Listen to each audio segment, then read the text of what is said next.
banyak kemaslahatan di dalamnya. Apa saja kemaslahatan dalam pernikahan? Pertama adalah hifzun nisa wal qiyamu alaihinna, menjaga perempuan, menghormati perempuan, mengangkat harta dan martabat perempuan. Maka di sini Islam menjunjung tinggi kaum wanita dengan pernikahan. Ibu-ibu, kalau dulu kita tidak sama sekali dimuliakan oleh agama sebelum Islam, maka sekarang Islam memuliakan kita. Melahirkan, menyusui, ngurus anak, pahalanya jihad. Taat sama suami, masuk surga dari pintu manapun. Jadi madrasatul ula yang sukses, mencetak generasi peradaban-peradaban yang solih dan solihah insya Allah. Jadi maslahatnya perempuan dihargai dari pernikahan. Yang kedua, siyanatun nafsi minaz zina. Diri kita dilindungi dari zina. Bapak, Pak, kalau sudah punya istri datang ke yang halal itu jadi sodakoh kata Rasulullah. Mendekati istri, merayu istri, nilainya jadi pahala. Jadi salah satu kemaslahatannya menjaga diri dari perbuatan zina.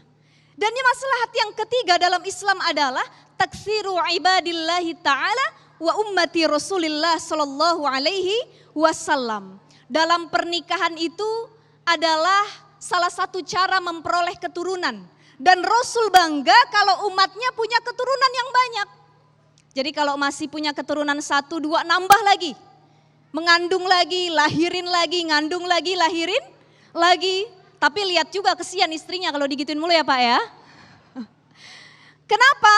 Karena di sini banyak sekali sekarang sedang beredar tren child free. Ibu, bapak, jamaah TV One yang dimuliakan Allah Subhanahu wa taala, ada istilah child free.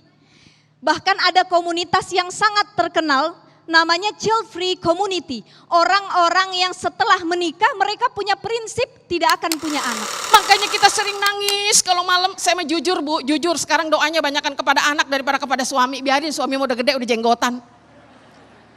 Kalau anak, kenapa Rabbi habli minas solihin? Ya Allah, berikan aku anak yang soleh. Betul Bu? Nangis kata suaminya, Mak, nangis kenapa? Takut bapak kawin lagi. Sabar teuing. Ini anak-anak kita Pak. Masya Allah. Begitu panggilan azan Allahu Akbar, Allahu Akbar.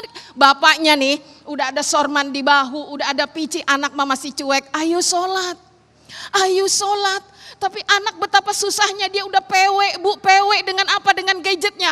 Maka yang pertama, ibu bapak yang dirahmati Allah, saya sering berkata, ayo kita ikuti dunia mereka, jangan jadi orang tua yang gaptek.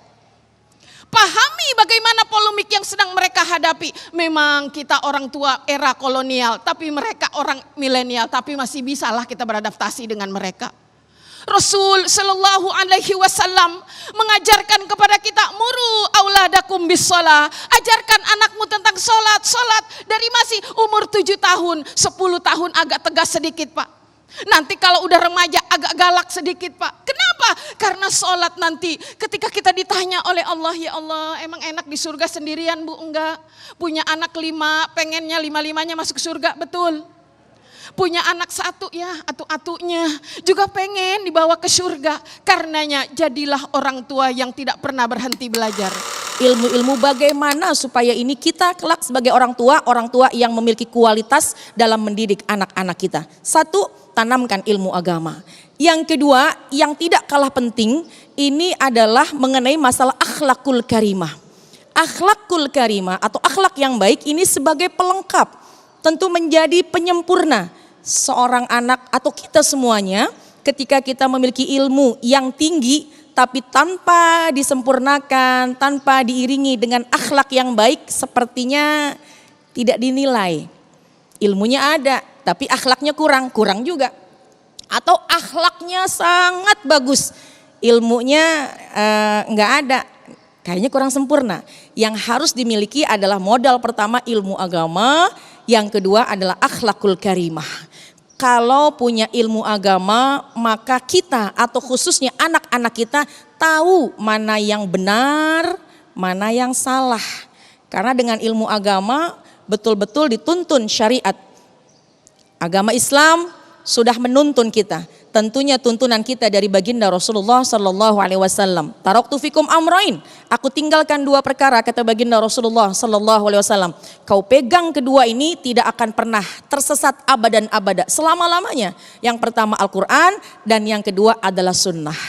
Inilah model kita dan kita harus menggali dan mencari bagaimana ilmunya Allah. Tentunya sumbernya dari Al-Qur'an dan sunnah. Kemudian akhlak. Kalau tadi dengan ilmu agama maka anak akan tahu mana yang benar, mana yang salah. Tapi dengan akhlakul karimah maka anak akan tahu mana yang pantas dan mana yang tidak pantas.